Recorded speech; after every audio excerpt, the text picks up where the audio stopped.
Okay, so welcome back to Shangri-La High Round Strategy with S1ippery Jim, and we're still at round 27 here, and taking a ride on the water slide here. Who would have known that ancient temples would be such a fun-filled amusement park, eh? What with the mine carts and the water slides. It's almost like Disney World.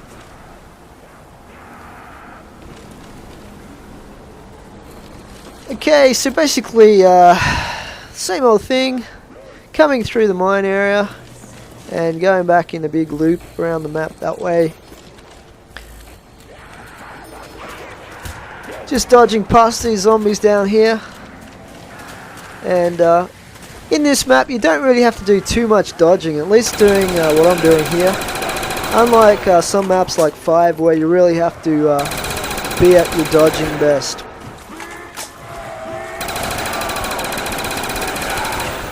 Right through you.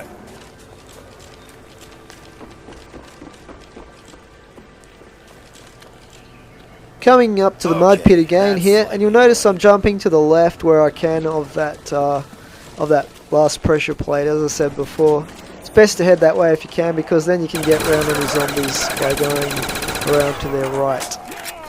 We didn't have any there this time, which is good.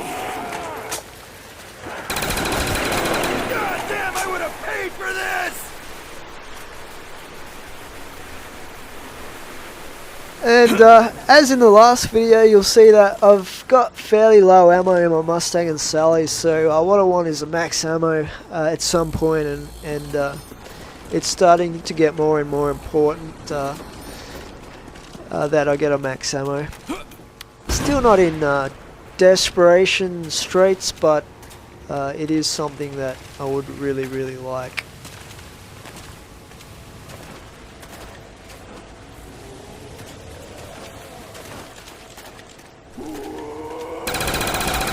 Another thing that I like about this map, as opposed to Call of the Dead, is that there's far less areas of the map where zombies spawn out of the ground at you. And it really annoyed me in Call of the Dead, the way that they would spawn directly out of the ground in so many areas of the map. And I understand that a lot of that map was set outdoors, but so is this map really. But it's a bit of a divergence from the traditional zombies maps where you have to board up windows to keep them out, and that was the main part of the gameplay, if you like, in some of the maps. But also it meant that they spawned so quickly in the higher rounds, and you don't have a way of controlling the zombie spawn points. Whereas in this map, you know, if you get a carpenter, there's a little bit more use to a carpenter. And also, if you board up key areas of the map, it does make it easier for you.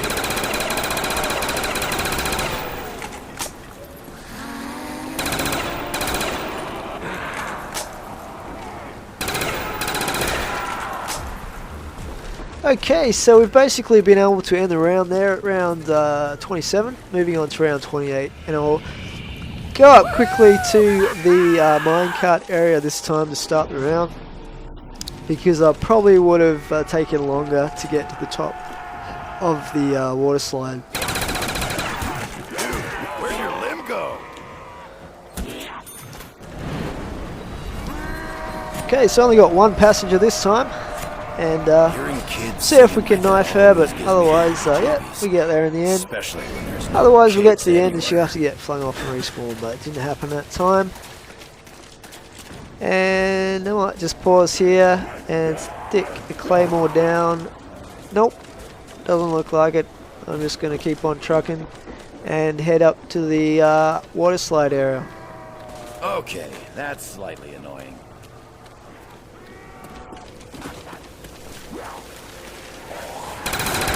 I wish my monkey were here to enjoy this with me! I'm not sure which monkey Dempsey refers to there when he says, I wish my monkey was here to enjoy this with me. But yeah, it is good to get some new dialogue from the characters, because you get sick of the old dialogue that they always say from the older maps, that's for sure. Although, yeah, occasionally you do hear something that you've never heard before from them. But most of the time, it's the same old catchphrases.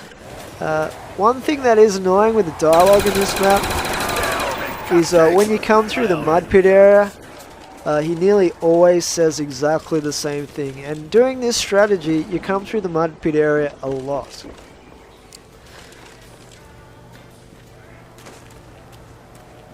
Thankfully there he decides not to say anything just to prove me wrong, so but there is some pretty crazy dialogue in this. I remember one particular line that Takio says is pretty interesting.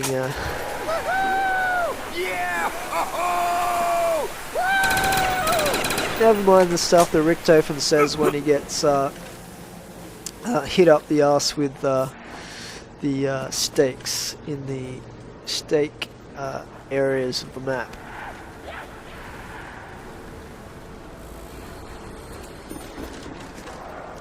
This map seems to have a whole lot of 115 meteorite activity happening around it. Like, obviously it looks like they were almost mining the 115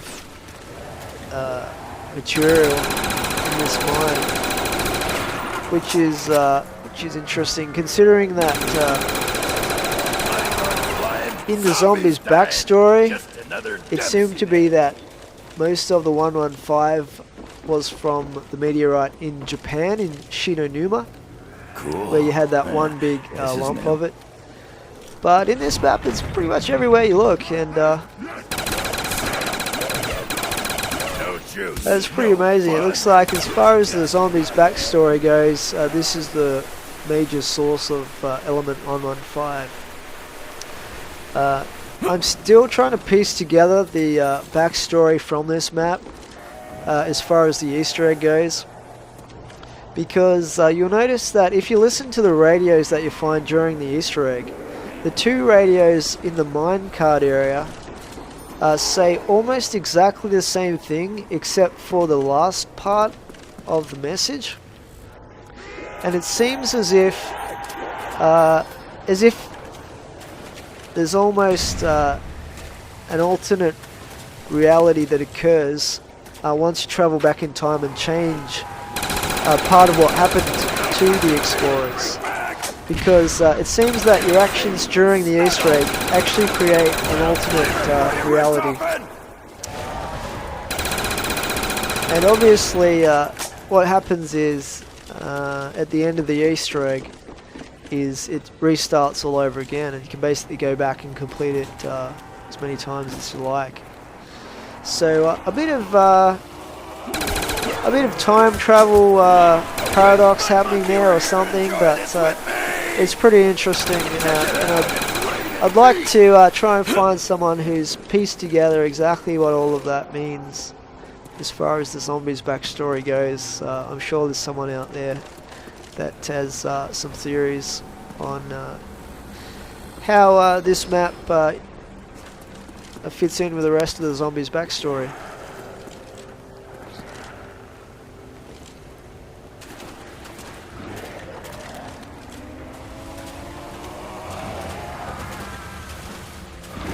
Okay, so the napalm zombie there is in absolutely the ideal spot to detonate, and hopefully he'll do some damage, if not kill a lot of those zombies that were following us. I'll bet poor Nikolai might get lost. And you can see here I'm almost blocked off by those two zombies that were coming to my right, but I do manage to go around the left. Thankfully I got out of the mud by that point.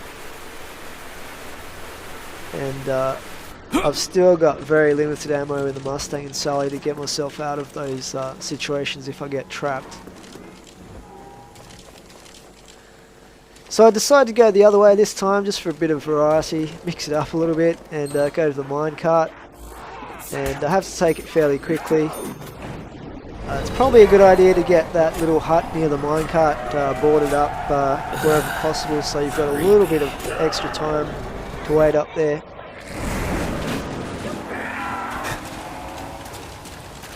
But, you know, beggars can't be choosers, and you certainly can't go around boarding up every single window in between rounds. Well, you can, but you wouldn't.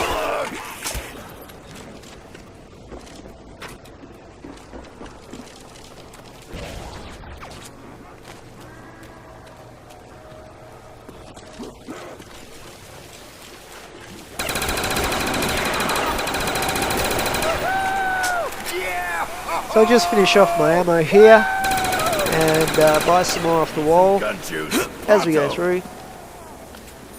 That's the one good thing, obviously, as I've said before, is that I don't have to worry about ammo whatsoever for the AK. It's only for my backup panic weapons, the Mustang and Sally, that I do need to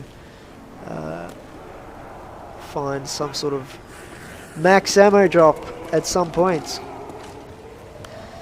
So just coming through to the waterfall area again, and we'll take out a few of these zombies that are following behind. Now there it is, max ammo, exactly what I want.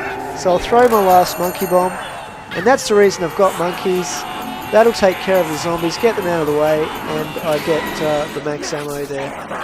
So don't have to worry about ammo anymore.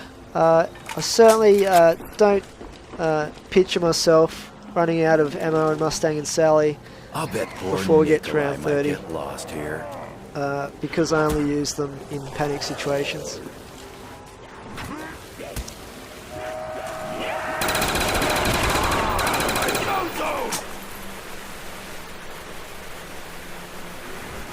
Okay, so basically back to the old circuit and coming down the water slide. I don't know how many times I've been down that water slide in this video series, but it's got to be a hell of a lot. I don't know how many times it is each round even, but it seems to be, you know, 5, 6 a round, times that by, you know, probably 25. And it is a lot. Let's just say that. Probably a couple of hundred. Oh, nearly got trapped there by the crawlers. There are about 5 or 6 crawlers, I think from a monkey bomb. And they were just swarming in front of the entrance there, so I had to take them out.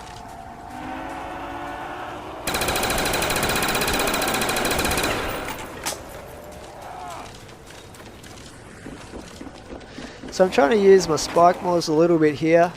I've still got quite a few that I've saved up the top near that fence area.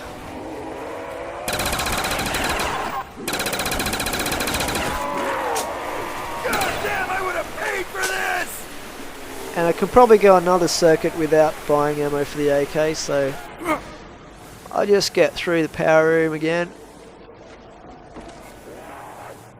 Now, quite a few people who have watched my videos have sent me friend requests or want to play zombies with me. Now, while I'm happy to do that, there's a couple things that I'll mention. One is make sure that you've got a microphone. They're not that expensive. If you don't have one, please go out and buy one if you want to play zombies regularly. Because there's no way you can communicate both ways unless everyone has a microphone. The other thing is, it is a little bit difficult if you're based in a country which is outside Australia or New Zealand, like the US or England, because the connection is just always really bad, and it's almost impossible to play zombies with one red bar. So if you're from one of those countries, you can still send me a friend request or whatever, but just bear in mind that one of us, whoever's not the host, is likely to struggle in those games where the connection is really bad. This is new.